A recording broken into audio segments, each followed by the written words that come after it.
As we enter into the third week of the U.S. government shutdown 2025, the country feels like it's living in a split screen mode. On one side, we have President Donald Trump, who landed in Israel celebrating historic Middle East peace deal. The Abraham Accords are being revived, and most importantly, the Israeli hostages have been released by Hamas. On the other end, though, we have Washington being paralyzed. Smithsonian museums are closed, federal workers are furloughed, thousands of government employees are facing layoffs as the shutdown deepens, and thousands of employees have already been laid off. Today, I'm going to break down how the world's biggest superpower is juggling foreign diplomacy, economic chaos, and political gridlock all at once. And to understand the historic moment, we've got to rewind.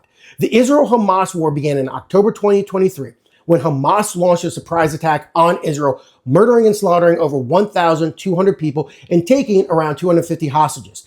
Israel's military response was massive, devastating, and 2 years later, the region is finally seeing a fragile calm.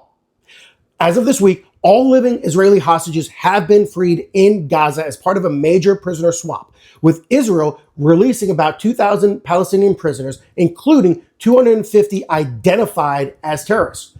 President Trump arrived in Israel just hours later, addressing the Knesset in an historic session. Prime Minister Benjamin Netanyahu called President Trump the greatest friend that the state of Israel has ever had in the White House. That's a headline moment in Israel politics and a legacy-defining one for President Trump.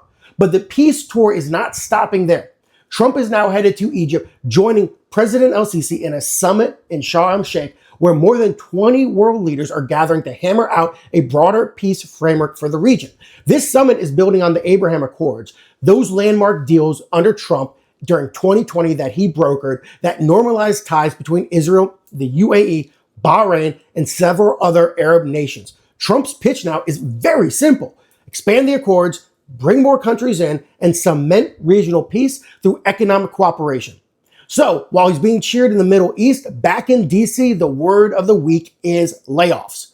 The government shutdown has now stretched past the 2-week mark, and the fallout is ugly. Smithsonian museums and the National Zoo have closed their doors, and more than 900,000 federal workers are furloughed or working without pay.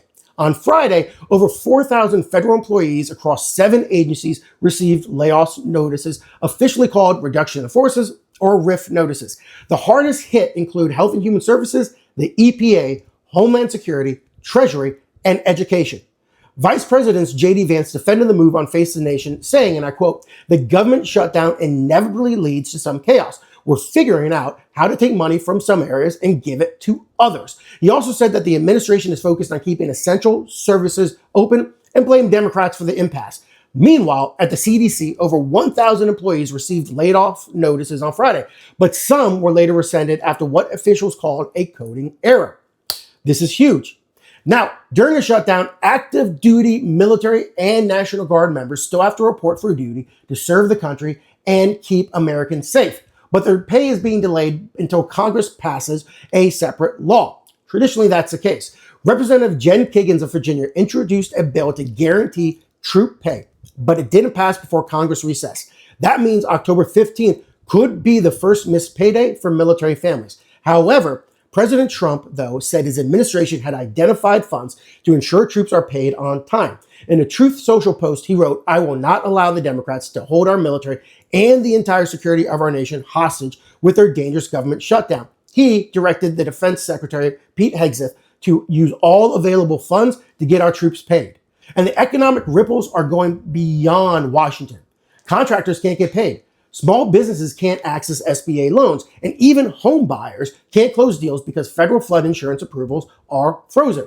Airports are also seeing more delays because of unpaid air traffic controllers being called out. And analysts say a prolonged shutdown could slow consumer spending nationwide. If you're in government contracting, though, here's another curveball. The FAR Part 19 overhaul is here. What's the good news? Because it isn't all good. The rule of two, which requires agencies to set aside contracts for small businesses if at least 2 of them can do the job at a fair price, is staying. That's the good news.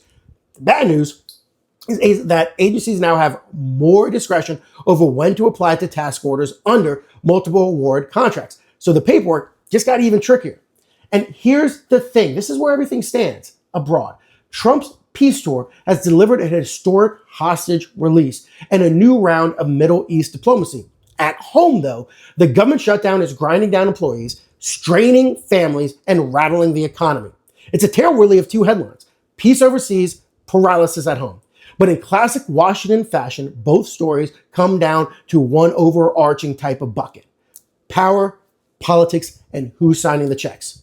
And this has been your quick hit of chaos, clarity, and context. Don't forget to like, subscribe, and ring that bell, because the only thing moving faster than the news is a spin. Make sure to leave your questions in the comment section below, and our team's going to try to answer all of them. If you want to grow and win work in the government markets, reach out to our team at Squared Compass by going to www.squaredcompass.com. See you in the next one.